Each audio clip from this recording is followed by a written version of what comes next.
Ouais, je voulais parler de Kolo Muani parce que c'est un joueur que j'aime bien techniquement et même s'il est dans un creux actuel, je voulais essayer de l'expliquer et je trouve que les attentes autour de lui sont démesurées par rapport à la réalité de la carrière du joueur.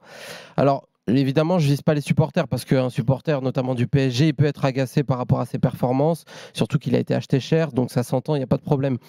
Mais si on juge froidement, pour moi, c'est impossible de ne pas comprendre ses difficultés dans ce début de saison.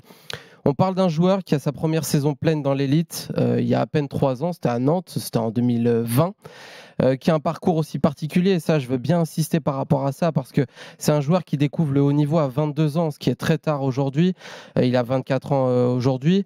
Et donc, quand tu découvres le haut niveau très tard, tu as la tentation de rattraper un peu le temps perdu, ce qui est naturel. Mais je pense que c'est une erreur, même si évidemment je ne peux pas lui en vouloir par rapport à ça. Mais je pense que c'est une erreur parce que même en découvrant le haut niveau très tard, tu as besoin quand même d'un sas de décompression à un moment de ta carrière, même quand c'est en retard comme lui.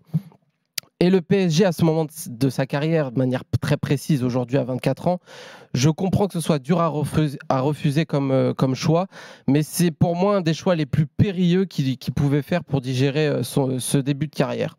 Pourquoi je dis que les attentes elles sont trop importantes par rapport à la réalité du joueur? Je précise dans un premier temps qu'il y a l'adaptation à un nouveau club et pas n'importe lequel, le Paris Saint-Germain quand même. Surtout dans les conditions du départ qu'il a eu à Francfort qui étaient difficiles. On rappelle qu'il arrive très tard au PSG fin août, donc il n'a pas la préparation avec le club. Il arrive aussi dans des conditions où il fait la grève. Alors c'est de sa faute ou pas, on verra, mais ça dépend du point de vue. Mais en tout cas, il part en mauvais termes avec Francfort, donc ça pèse. Il y a l'adaptation aussi par rapport au prix, je l'ai cité, 90-95 millions, même s'il n'est pas responsable de ce prix-là, forcément tu le juges par rapport à ça. Il y a l'adaptation aussi par rapport à un nouveau statut sur le terrain, tout simplement. L'année dernière en Bundesliga, il démarre tous les matchs, hormis le premier, face au Bayern Munich où il rentre à la pause, sinon il démarre toutes les rencontres. Cette saison en Ligue 1, il fait seulement 3 titularisations. Donc c'est vraiment un statut totalement différent, une concurrence différente, et ça à digérer, c'est pas facile. Je voulais aussi parler de l'adaptation par rapport au jeu de Luis Enrique.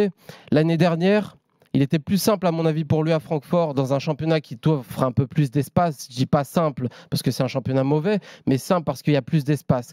Et tu sais comment te déplacer quand tu sais que le ballon va arriver en 2-3 passes sur certaines actions construites. Tu sais que ça va arriver très vite, le déplacement. Aujourd'hui, du côté du PSG, pas sur toutes les phases de possession, mais en grande majorité, tu as 12-13 passes. Donc c'est beaucoup plus dur de se déplacer correctement quand tu ne sais pas si ça va arriver au bout de la 8e, de la 10e, de la 11e. C'est vraiment différent. Et donc dans la coordination de ces déplacements, et d'ailleurs ce n'est pas un problème que pour lui, c'est un problème pour Dembélé, même parfois pour Mbappé, c'est très difficile aussi à digérer. Donc évidemment, là, j'aurais privilégié, j'ai envie de dire, une deuxième saison à Francfort où il fait 15 buts, 11 passes D. Donc je rappelle que c'est quand même un très bon joueur pour qu'il puisse encore s'installer tranquillement en équipe de France. Il y a aussi la digestion de ce qui s'est passé lors de la Coupe du Monde. Et donc parfois ta carrière elle est prise en otage. Alors tranquille hein, parce que l'otage il est bien payé et c'est avec son consentement, mais il ne pouvait pas refuser le Paris Saint-Germain.